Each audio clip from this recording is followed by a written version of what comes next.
I'm currently on the island of Pohnpeian, Micronesia, where this Irishman became an incredibly important figure by getting a tattoo that he did not actually want.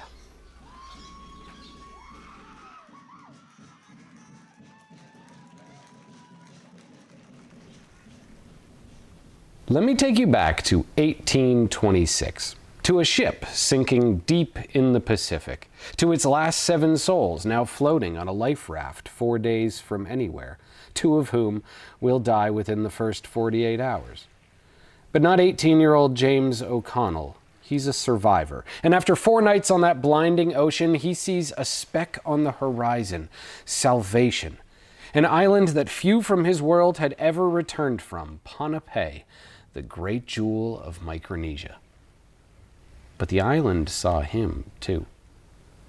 As they hit the reef, a wave of activity rippled across the shore. Boats full of warriors flooding out like arrows. Hundreds of spear-tipped cries, screaming and laughing and threatening these absurd-looking creatures who dared to enter their world.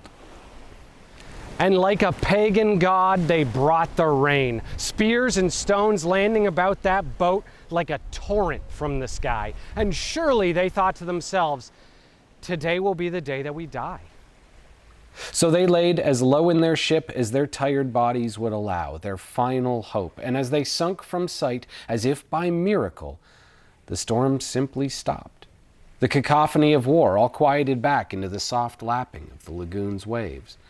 And within seconds, giant tattooed arms reached over the sides of their 4-day home and dragged them into the canoes that had ripped across this lagoon.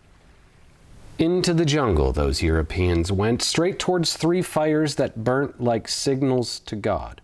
Man-sized pits of ash and smoke that even the Europeans understood symbolized an oncoming feast, and surely, even exhausted, they understood that they were made of meat. But sitting in the dirt, surrounded by the prods and screams and terrors of this unknown, a small number of that tribe stood before them, cleared the area, and began to dance. Although those 6 wouldn't know it at the time, the Pohnpeians were trying to speak to them. They were treating them as they would any honored guest, telling them the story of their people, because in their world, history came in the form of dance. Staring into those great pits waiting for its meat, cabin boy James O'Connell would make a decision that would change the fate of all of those captees. He would stand up and, looking into the eyes of those who danced for them, he'd dance back. An Irish jig, no doubt the first they'd ever seen. He might not have known a word of it, but James O'Connell had just started speaking their language. And from that moment on, these were no longer ghosts from the open ocean. They were now human, beings who could be understood. And just like all beings on Pohnpeian, that meant that they were owned by the king. In ancient Pohnpeian, a king was absolute. He owned everything, down to the pebbles and the rain, down to the foreigners who appeared on his shore. But only insofar that he shared it. Feasts weren't just displays of wealth, but confirmations of power, of unity. So for 4 days straight after their arrival, these new beings would be brought all the great staples of Micronesian society, a party that lasted for days, meat and fruit and water and concern, the finest gifts that any king could provide. It's just in turn he expected them to understand that he now owned them, that it was his duty to share them, to divide them among the other rulers, which he did. Of the 6, 4 were immediately sent away, their stories forever lost to history, but O'Connell and another Irishman named George would remain behind, to be shared as the oddities that they were. Every day a new tribe would arrive, and every day they would prod and laugh and scream in confusion, that universal excitement of seeing a freak. But given all these gifts, you can imagine it must have come as quite the surprise when the feast ended and they were all tortured. Brought to huts where their skin would be pierced in the most painful possible ways, because in Pohnpeian, they don't just tell history in dance, they tell it in ink. Those Irishmen would be tattooed with shark's teeth and brambles for 8 days straight, tattoos that would record their history, their ownership, and role. In those huts, like 2 sides of the same coin, James and George would react very differently to their fates. George would scream and cry as the overwhelming pain sank into his skin like the memory it was meant to instill. But James would grit his teeth, think of Dublin, and not so much as breathe. In doing so, just like with that jig he'd done on the beach, he would make a powerful statement in a language he couldn't speak, because pain was not something to be avoided by Pohnpeians. It was a form of power meant to be pursued. Those who took their tattooing without reacting were treated as the highest ranked beings in that society, warriors of more than just flesh, the epitome of what it meant to be a man. And lucky for both men, they didn't follow up on the next rite of passage, the real test of pain, which was the cutting off of the left testicle. James couldn't say why they avoided it, but he was pretty happy not to have been given the honor. And castrated or not, after 8 days of torture, these men had entered society. These ghosts were now truly Pohnpeian. O'Connell would become the right hand of the king. He would be given space to sleep in his home, access to the best foods, and his tattooing would continue at the hands of the king's 14-year-old daughter. When she was done, it was, shall we euphemistically say, clear that she was now to be his wife. George, on the other hand, would be forced to go live among the lowest classes. The wife that he was given would be without social status, and although according to James's memoirs she was a kind and caring woman, from then on she'd be mocked how her husband cried. But now tattooed, James and George were essentially forever locked into the Pohnpeian system, forever at the will of their owner, the king whose reef they'd entered.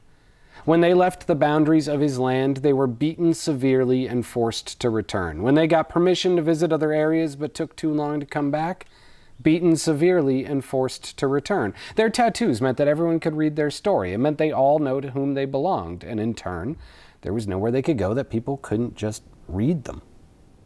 Not that they didn't try. According to O'Connell, not a day went by that they didn't try to escape in some way, or at least talk about it. Even as he learned to respect Pohnpeian culture, even as he developed a bond with his wife and child, he still wanted to go home. After nearly a decade, after having children and learning how to properly speak the language, after having taken part in tribal wars, it just still never truly felt like home. He never stopped wanting to leave. And in 1833, he'd get his chance when an American trading vessel came unexpectedly limping just outside the reef. The first real sign of Westernism that this little corner of Pohnpei had seen since those 6 nearly 8 years before. But this was no small boat with some skeleton crew. This was a cannon ship, larger than any local had ever seen. So Pohnpei sent out their adopted emissaries, those who could speak the language of these ghosts. And as George and James approached the ship and cried out to them, the sailors turned, saw their dark tattooed skin and Pohnpeian hair, and yelled across their deck, "Captain, the natives here speak English." But those natives would never truly speak to this new ship, because the captain refused to get off and dance. And what's more, seeing their chance at leaving, the Irishman refused to get off as well, which to the Pohnpeians was confusing, and what's more, angering. Because the moment that that ship had entered the reef, they knew that it was theirs, that it belonged to their king. And what's more, they knew that James and George understood that as well. Their king was to take ultimate control and in turn divide it among them. In a way, that ship was already theirs. All the men on it belonged to them. They just had to tattoo them. But it was one thing to know that and another to compel it. Those brave enough to attempt it went out and tried to peel the iron straight off the side of the ship. After all, it was theirs. But the muskets and cannons shot over their heads, so in the night they returned with hooked sticks to steal clothes through the windows. This time the captain wouldn't be so kind. His men would shoot to kill. Which baffled the Pohnpeians. Who were these men who didn't understand respect? What type of king was this captain who didn't know his role was to divide? When the island's paramount chief, a man even more important than James's, came to provide ceremonial gifts, those miserly traders gave nothing but trinkets in return. And to the Pohnpeians, this was the final straw. They turned to their Irishmen and demanded an explanation. And when none came, they prepared the fasting that meant it was time for war. And as that lustful vengeance grew louder around him, James turned to the captain and said, "I think we should leave." And the captain didn't need to hear much more. He imprisoned the Irishman and set a course for home.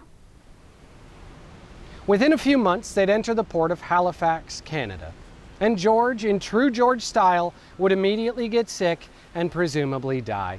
History forgets him essentially as soon as he touches that land, but it doesn't forget O'Connell, because he went to New York and met a man who would make him more famous than almost any other sailor of his time, a man named P.T. Barnum.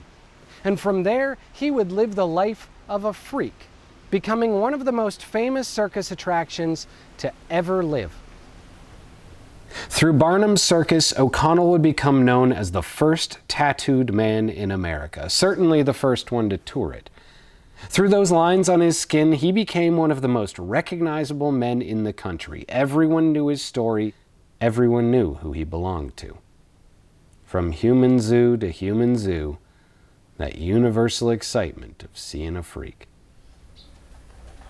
So I suppose the moral of the story is, if you arrive somewhere new and everybody's dancing, do a little jig.